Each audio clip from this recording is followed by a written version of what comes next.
The new rendition of Fantastic Four, titled The First Steps, once again introduces this iconic team to the cinematic world, but this time it's woven into the framework of the MCU and set on a unique planet filled with a retro-futuristic atmosphere. This time, the story takes an intriguing turn when a mysterious alien named Silver Surfer makes contact with the heroes and informs them that a devastating threat looms over their planet, Galactus. From that point on, the four heroes plunge headfirst into devising strategies to combat this danger. This very portion of the story takes the audience on a thrilling ride, and we won't be giving away any spoilers here, as this review is being presented entirely spoiler-free. Speaking of this reboot, it's rather surprising that this is the third time Fantastic Four has been rebooted, and yet it still feels like these characters haven't quite been brought to the screen with their full glory. No matter how much the earlier versions were criticized, I personally didn't find the 2000s films all that bad. They were entertaining, had a lighthearted tone, and for their time, they looked good. Yet they faced continuous criticism on the internet. When Disney acquired Fox, it seemed like Fantastic Four would now be fully integrated into the MCU and maybe even become part of a major Avengers-level storyline. But when the news broke that this time they'd be placed in an alternate universe, it was a surprising decision, at least for a moment. Like many fans, I too was hoping they'd be part of the main MCU timeline. However, as we know, Marvel always moves with long-term plans, and maybe this storyline is just the first piece of a much bigger puzzle. When the trailer first gave us a glimpse of that unique city, the retro-futuristic elements hinted that we were about to see something new, something different. Yes, it's also true that Marvel's recent films have seen fluctuating quality, which naturally tempered my expectations. All I really wanted was for the film to at least be entertaining.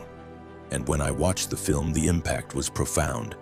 If I had to describe it in one word, I'd say powerful, because this movie had some aspects that genuinely moved me. The first and most important decision was to set it in a new universe, where the shadow of other MCU films didn't loom.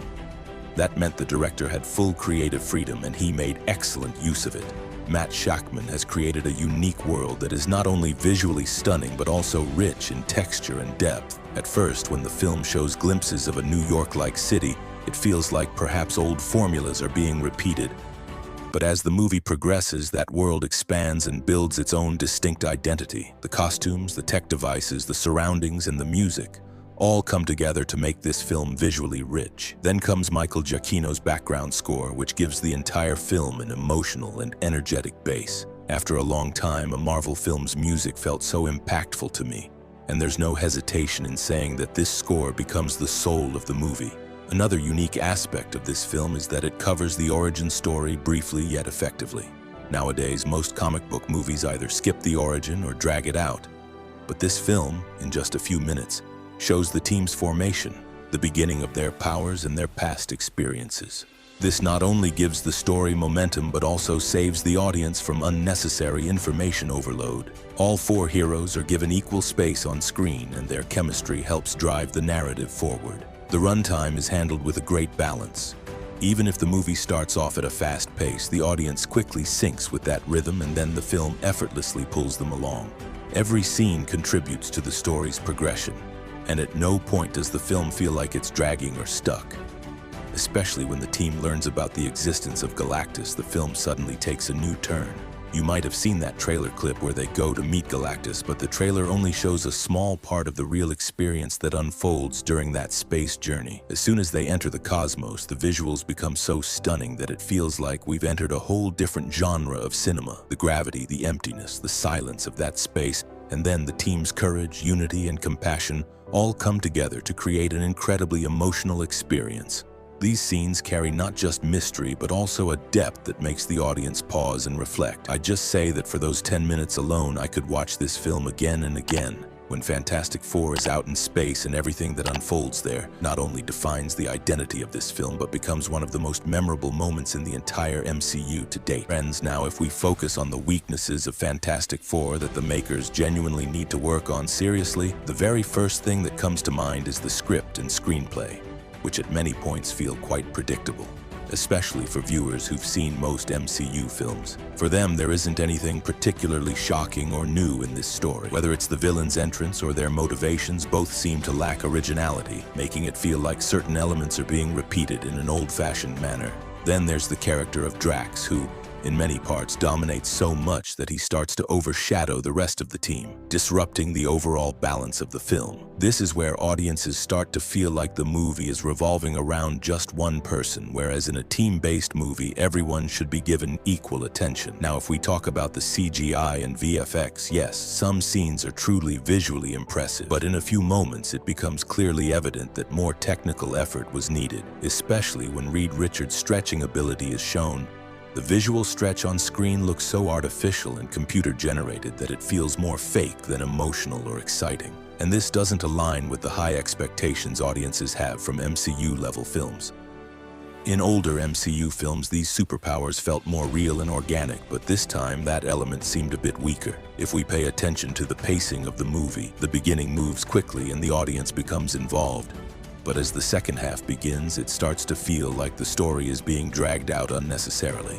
Some subplots and emotional moments are wrapped up too hastily, reducing their intended impact. And although there's still some excitement surrounding the climax, it doesn't feel as unpredictable as one might expect from a Marvel film. Yes, it's true that the film maintains a good balance between action, drama, and emotion. But the level of thrill and surprise that audiences expect from a superhero film is slightly missing here. Now, if we talk about the acting, casting new actors was a risky yet bold move, and they did a good job in their respective roles. Especially the actress playing Sue Storm, she clearly tried to bring depth to her character. And in many scenes, her performance truly stands out. However, it feels like some emotional moments were either removed from the script or edited too quickly, preventing the audience from forming a strong emotional connection with the character. Meanwhile, the transformation of Ben Grimm, aka The Thing, is visually impressive, but more focus could have been placed on his internal pain and emotional side. That would have made his character even more impactful. Now, coming to the music and background score, Michael Giacchino composed the music for this film, and he has clearly put in a lot of effort.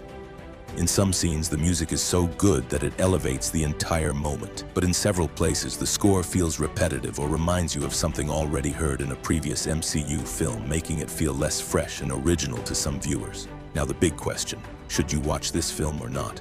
If you're a hardcore MCU fan and enjoy understanding every detail of this universe, then this movie is definitely for you, because it marks a significant beginning for Phase 6 and sets up the reboot story of Fantastic Four. Especially the post-credit scenes. The revelations there are not just shocking, but also help define the direction of the upcoming Avengers films. But if you're the kind of viewer who's simply looking for a good superhero experience with something new, different, or experimental, then this film might not completely meet your expectations. Yes, it has action, emotion, and superpowers, but the level of innovation and creativity that many films are now delivering seems a bit lacking here. Speaking of the box office, the movie reportedly has a budget of around $200 million, and it will be released on about 4,000 screens across the United States.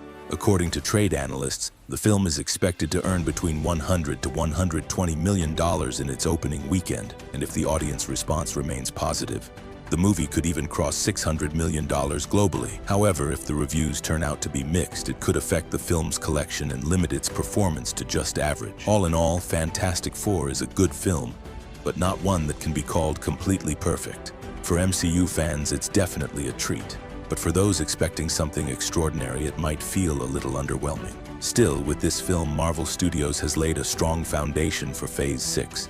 And in the coming time, this team is set to play a major role in the future of the MCU.